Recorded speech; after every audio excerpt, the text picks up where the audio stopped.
What's going on, everybody? This is Brian Mazique, aka Unique Mazique, the hardest working man in sports and gaming. I am a fight guy, a Forbes contributor, and I also write for Heavy.com. We're going to talk about UFC 249, going fight by fight. If you have missed any of my previews, my odds and predictions videos, make sure you look up in the upper right corner of the screen. Click that, not right now, but once this video is over, if you want to see the other odds, previews, and predictions for the fights on this card. Also, don't forget to click subscribe. Also, like the video. Likes mean a lot. And share if you really dig it. But let's get into this fight. Carla Esparza, former flyweight champion, former women's strawweight champion, taking on Michelle, the karate hottie Waterson. This is a really good fight. It's just a really strong piece of matchmaking. Michelle Waterson had her step up opportunity, would have probably had a title fight had she won her last fight against Joanna Jędrzejczyk. Couldn't get the victory, and now it makes sense for her to be in this position to take on Carla Esparza, who's coming off what I think was a really impressive victory over Alexa Grasso in her last fight. So this is kind of who's going to fall a notch down on the ladder, or who's going to move back up into a position where you may be a fight or so away from getting a title fight. So let's look at these odds right now. Carla Esparza getting some love from the odds makers. A minus 151 favorite. Michelle Waterson checking in at plus 131, which is obviously still respectable and tells you, yes, that this fight can pretty much go either way. Michelle Waterson, they're, for the most part, if you look at the tail of the tape, they kind of break down around about the same.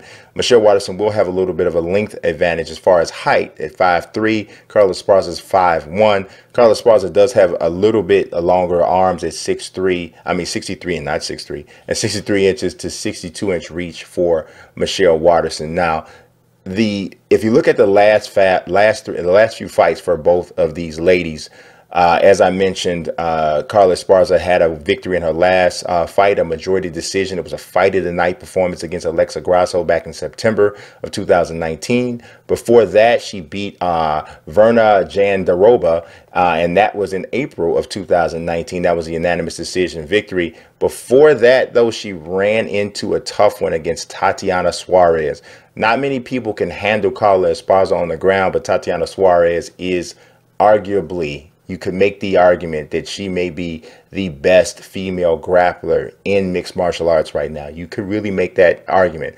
And her defeating Carla Esparza, winning by TKO, third round TKO, kind of somewhat validates that. Not totally proven, but like I said, you could make the argument. So three, I think, respectable performances from Esparza out in her last three bouts. Now, looking at Waterson, she was on a roll. Before she lost to Joanna Jędrzejczyk in October, she had won 3 fights in a row. She had won a unanimous decision over Karolina Kowalkiewicz, and before that, she defeated Felice Herrick by unanimous decision, and the one before that, she beat a tough Courtney Casey by split decision. If there's a problem in Michelle Waterson's game, is that she does not get finishes, and because she doesn't really get finishes, it kind of forces her to be so near perfect in these rounds that she's got to win the round battle, and she's almost always in 3-round fights. So she's kind of got to get it done really quickly. Of course, the fight against Joanna Jędrzejczyk was a 5-round main event fight. So let's move on to the next section of this particular evaluation, and we're going to look at some of the stats, the fight stats for the ladies. This is a fight that could really take place in any part of the octagon. Now, no matter how you look at it, Michelle Waterson would seemingly have an edge in the striking. She's more dynamic in the striking. She can incorporate some kicks, probably the better mover. She lands at a higher clip, 53% accuracy rate to only a 40% accuracy rate for Esparza. She even lands more shots per minute at 3.35 to 2.22 for Esparza. Looking at defense, though, for whatever reason, Waterson takes a little bit more shots on the feet. Part of the reason is because she's more comfortable there. She spends more time there. For the most part, Esparza is going to more than likely look to take opponents down, which would explain probably why Esparza is only getting hit 2.86 shots per minute, and Michelle Waterson is eating 3.88. Esparza's defense is a little bit better. She's avoiding 53% of the shots, and Waterson's only avoiding 48%. Now, as I said, both fighters are decent when it comes, or not decent. Both fighters are good when it comes to grappling. I would say Esparza is amazing down there. 3.5 takedown attempts per 15 minutes. She's only getting 36% of those takedowns, but she doesn't give up. She goes after the takedown. You get the second and third efforts going for the shots. And because she is such a good wrestler, once she can get top position, she usually has some good fortunes there. Michelle Waterson, usually if she goes for the takedown, she goes for one of those problematic takedowns, which is the headlock takedown.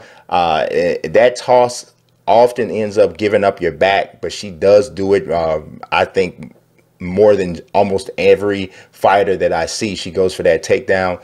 She's getting 1.88 takedowns average per 15 minutes, and a 50% takedown accuracy. Like I said, doesn't go for him as much.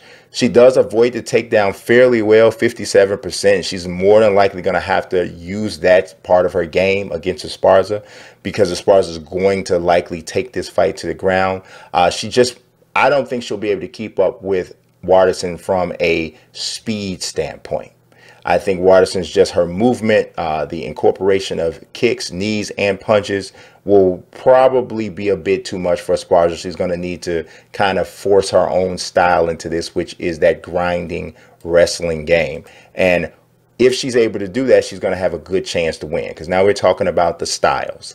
And whenever I'm looking at a martial arts competition, and neither of the fighters are big time stunning knockout artists, if one has an advantage on the ground, I'm almost automatically going to the grappler side, because the strikers only real opportunity, more than likely, to win that fight is to land something that stuns this opponent to the point where they're able to circumvent any opportunity or any chance to get the fight to the ground.